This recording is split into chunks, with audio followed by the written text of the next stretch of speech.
Now see here, अभी अपन ने empty set, that is void set या null set, finite set, infinite set, equal set और equivalent set के बारे में देखिए। अभी देखना है सबसेट्स। सबसेट क्या होता है? सबसेट्स यानी क्या होता है कि नंबर ऑफ स्टूडेंट्स, देखो सबसेट ऐसा एक स्कूल में या कॉलेज में प्रिंसिपल, वाइस प्रिंसिपल इस तरह से होता है। सो फॉर एग्जांपल देखो कि number of students in your school, then number of students in your class, यानी अपन मैं यहाँ पे एक दो सेट लेता हूँ, ठीक है। पहला है कैपिटल एक्स, तो यहाँ पे कैपिटल एक्स क्या डिनोट करता है? Number of students in your school, ठीक है। Number of students in your school, ठीक है। देन कैपिटल वाई क्या रिप्रेजेंट करता है कि number of students in your class, ठीक है। तो number of students in your school ये कैपिटल एक्स डिनोट करता है, और number of students in your class ये कैपिटल वाई डिनोट करता है। तो कौन किसका सबसेट होगा, मतलब कौन किसके अंडर में आता है? या सबसेट को अगर डिफाइन करना है तो अपन सबसेट को इस तरह से डिफाइन कर सकते हैं, इन दो स्टेटमेंट को रीड करके या इन दो स्टेटमेंट को पढ़ के, कि नंबर ऑफ ऑब्जेक्ट्स या नंबर ऑफ एलिमेंट्स या number of members belongs to one set, belongs to what? One set, set y, say y, and number of students in your class, ठीक है। तो ये number of students in your class ये किसको belong करता है? Number of students in your school को belong करता है। या number of students in your class कहाँ से लिया गया है? तो ये स्कूल से लिया गया है, ठीक है। क्लास जो है ये क्लास कहाँ से लिया गया है? स्कूल से लिया गया है, यानी क्लास जो है ये स्कूल को बिलोंग करता है। तो you know the number of elements of one set, if the number of elements of one set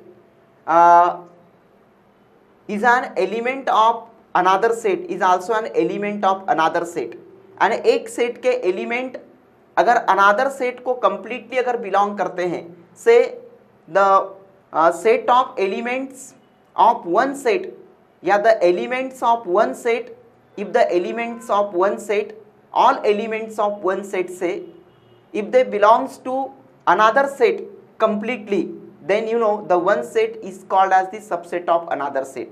मैंने बताया कि ये जो क्लास है ये क्लास कहाँ से लिया गया है? स्कूल से लिया गया है, इसलिए क्लास को अपन स्कूल का क्या कहेंगे? सबसेट कहेंगे। यानी class is the subset of school, यानी y you know is the what? Subset of x, y is the subset of x. यानी इसको अगर अपन डिफाइन किया जाए तो इस तरह से इसको अपन डिफाइन कर सकते हैं कि if the elements of set y is an also if the elements of set y are belongs to the what? Another set, are completely belongs to another set, say x, then y is called as the subset of x। and if all elements of set y belongs to say what called? Completely belongs to,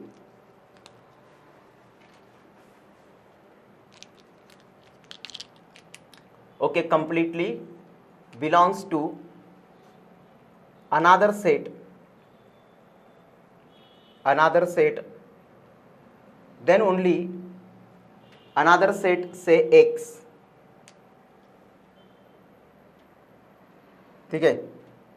so another set, say x, then only x is called as y, then only you know the y is the subset of x। तो अपन ये जो y है इस y को क्या कहेंगे? अपन x का सबसेट कहेंगे। It is very simple one. Second thing, इसमें you know the subset consisting of two types, पहला है प्रॉपर सबसेट और दूसरा है इम्प्रॉपर सबसेट। अब प्रॉपर सबसेट क्या होता है और इम्प्रॉपर सबसेट क्या होता है? तो प्रॉपर सबसेट और इम्प्रॉपर सबसेट इसको डिफाइन करने के लिए मैं यहाँ पे दो एग्जाम्पल्स लेता हूँ। पहला सेट एक्स,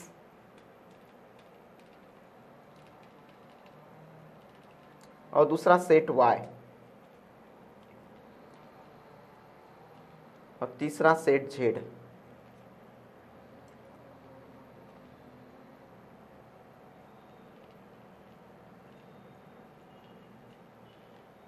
ओके, इस तरह से।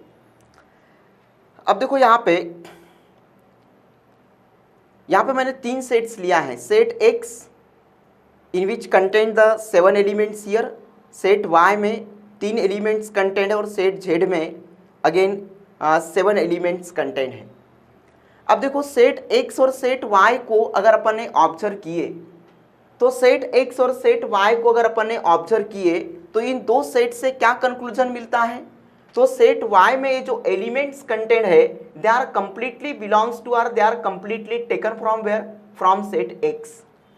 And if the elements of one set they are completely taken from the another set, then you know the first set या one set, the first set से it is called as the subset of another set। यानी एक set के elements अगर completely another set से अगर लिए गए हैं तो पहले सेट को another set का सबसेट कहेंगे। यानी यहाँ पे the elements contained in set Y they are completely taken from where, from the set X। पहली बात। दूसरी बात, सेट Y में, सेट X में 7 एलिमेंट्स कंटेंट है, 7 एलिमेंट्स कंटेंट है, और सेट Y में 3 एलिमेंट्स कंटेंट है। यानी नंबर ऑफ एलिमेंट्स में डिफर करता है ना। ऐसा नहीं कि सेट X में जो एलिमेंट्स कंटेंट है वो कंप्लीटली Y में कंटेंट है। तो सम और ऑल, देखो अगर प्रॉपर सबसेट और इम्प्रॉपर सबसेट इसको अगर डिफाइन करना है या इसको अगर याद रखना है लॉन्ग टर्म के लिए, तो दो वर्ड याद रखना, सम और ऑल। ठीक है, पहला वर्ड क्या है? सम, और दूसरा वर्ड है आपका ऑल। तो ये दो वर्ड अगर अपन याद रखते हैं, सम और ऑल, तो अपन प्रॉपर सबसेट और इम्प्रॉपर सबसेट इसके बीच का जो डिफरेंस है ये अपन लॉन्ग टर्म के लिए याद रख सकते हैं। प्रॉपर सबसेट के लिए सम और इम्प्रॉपर सबसेट के लिए ऑल। ठीक है, तो अब इसमें सम और ऑल का जो यूज है वो किस तरह से होता है यहाँ पे, या सम और ऑल का जो कॉन्सेप्ट है वो किस तरह से यहाँ पे अप्लाई करोगे प्रॉपर सबसेट और इम्प्रॉपर सबसेट को डिफाइन करते वक्त।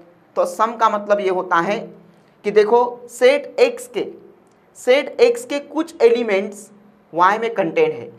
अगर सेट एक्स के कुछ एलिमेंट अगर वाई में कंटेंट है, कुछ एलिमेंट, सम एलिमेंट्स अगर वाई में कंटेंट है, तो इस y को अपन कहते हैं, क्या कहते हैं? The proper subset of x। ये सबसेट का सिंबल है, this is simply the subset and this is your proper subset. इसका अगर अपने उल्टा किए तो इसको बोलते हैं super set of, and x is called as super set of y। इसका मतलब क्या होता है? y is the subset of x, और इसका मतलब क्या होता है? x is the super set, ठीक है, सुपर सेट ऑफ y, इस तरह से। और इसका अगर अपने उल्टा लिख दिए यहाँ पे, तो इसका उल्टा लिख दिए मतलब y is the subset of x, इसका मतलब होता है y is the subset of x, और इसका मतलब क्या होता है कि x is the super set of y। ठीक है, तो प्रॉपर सबसेट अगर डिफाइन करना है तो मैंने बताया कि ये सम का कॉन्सेप्ट कैसे अप्लाई करोगे कि एक सेट के अगर कुछ एलिमेंट अनदर सेट में कंटेंट है, अगर एक सेट के कुछ एलिमेंट अनदर सेट में कंटेंट है तो x को y को x का प्रॉपर सबसेट कहेंगे। सेकेंड थिंग है इम्प्रॉपर सबसेट। तो इम्प्रॉपर सबसेट के लिए आप x और z को देखो, तो x एंड z में x में 7 एलिमेंट कंटेंट है, z में भी 7 एलिमेंट्स कंटेंट है, एंड नंबर ऑफ एलिमेंट्स और nature of elements they are same. It means x equal to z कहेंगे, x इक्वल टू z।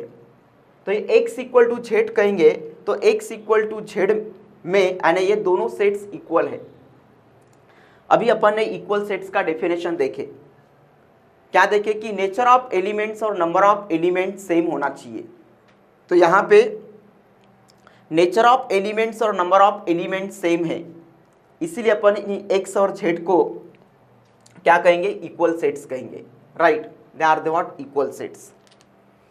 अब जो इक्वल सेट्स होता है, they are not called as proper subset, यानी X को अपन जेड का, यानी एक्स को अपन जेड का या जेड को अपन एक्स का प्रॉपर सबसेट नहीं कहेंगे, and x is not the proper subset of z, या in reverse z is not the proper subset of x. Simply we can say the x is the subset of z and z is the subset of x, and upon simply कह सकते हैं कि x is the subset of z and z is the subset of x। इसका मतलब ये होता है कि ये जो मतलब ये जो एग्जाम्पल है, ये जो मैंने अभी बताया कि x z का सबसेट है और z x का सबसेट है, and x अगर एक सेट and x z का सबसेट है, z x का सबसेट है, तो इससे अपने को क्या कंक्लूजन मिलता है, एंड x अगर z का सबसेट है और z अगर x का सबसेट है, एंड दोनों एक दूसरे के क्या है, सबसेट्स है, राइट। तो ये जो इक्वल सेट्स है, किस तरह के सेट्स है, ये इक्वल सेट्स है, and x and z they are the what, equal sets. And equal sets, और जो इक्वल सेट्स होते हैं वो प्रॉपर सबसेट नहीं होते हैं।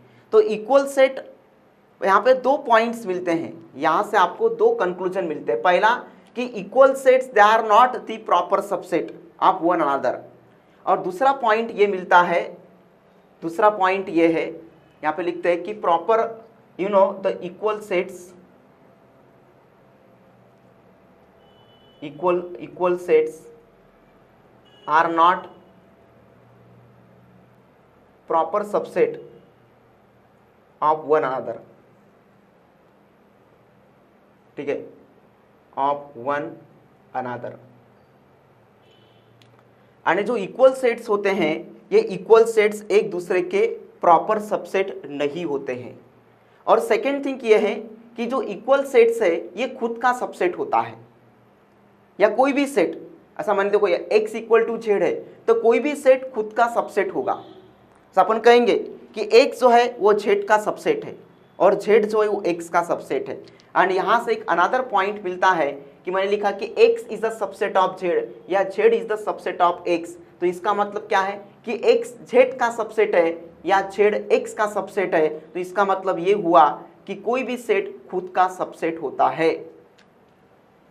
And you know the each set या every set is the subset of itself, ठीक है, and every set is a subset of itself,